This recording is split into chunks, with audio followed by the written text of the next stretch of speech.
1968 se conoce como el año de la revuelta juvenil en todo el mundo, pues los jóvenes se manifestaban en contra de los gobiernos antiautoritarios de esa época, producto de los sectores más explotados y oprimidos de ese entonces.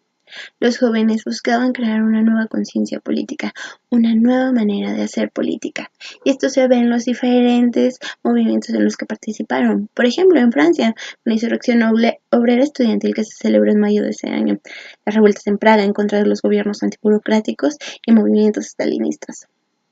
En Estados Unidos, los jóvenes se manifestaban en contra de la guerra de Vietnam y en México no fue la excepción. Hoy vengo a hablar como una ciudadana y un estudiante más, así como hace 49 años, muchos estudiantes y muchos ciudadanos se manifestaron en contra del gobierno de Gustavo Díaz Ordaz. Los motivos no fueron pocos, pues el ejército y la policía había arremetido en contra de 2 escuelas en julio y en agosto. La primera fue en la vocacional número 5, donde golpearon a los estudiantes y algunos se los llevaron a la cárcel. Lo mismo pasó en agosto, en una huelga que hacía la Escuela Nacional Preparatoria número 1 y que tuvo el mismo fin. En ese entonces se creó el Consejo Nacional de la Huelga, que hizo un pliego petitorio. Entre sus puntos más importantes estaban, primero, que dejaran salir a los jóvenes que se había llevado el gobierno a la cárcel, porque no habían cometido ningún delito. Y 2, la derogación del artículo 145 del Código Federal, el cual dice que cualquier movimiento que atente contra la soberanía nacional es motivo de represión. Los jóvenes no estaban atentando contra esa soberanía. Al contrario, querían crear una nueva soberanía.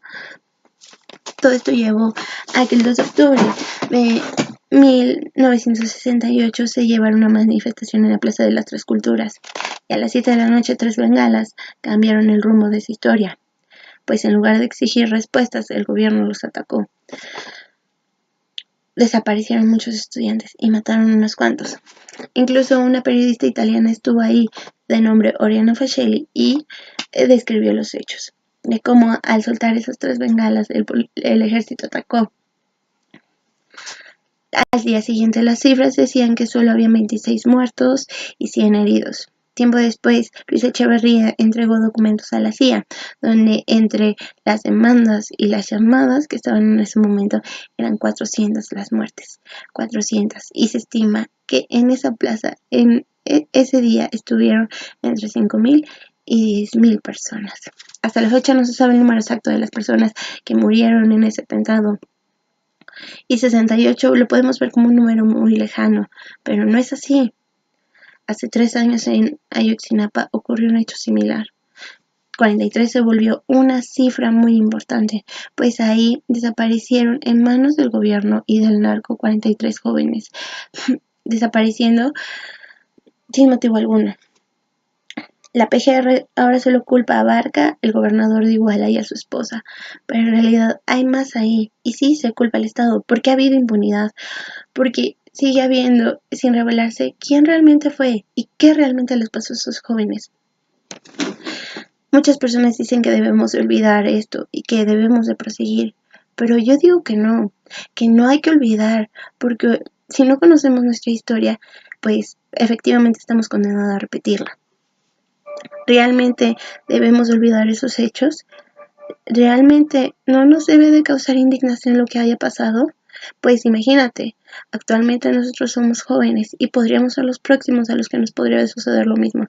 Si a ti te desaparecieran en manos del gobierno o alguien, un amigo, un hermano, un cercano a ti te desaparecieran, ¿no buscarías justicia? ¿No buscarías que se encontraran respuestas? Yo creo que sí, y yo creo que la indignación y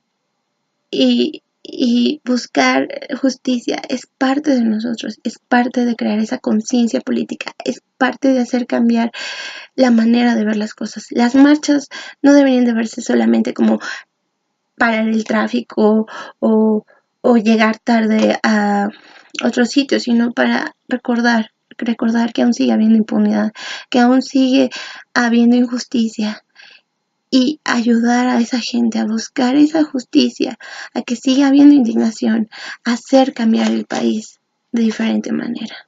Gracias.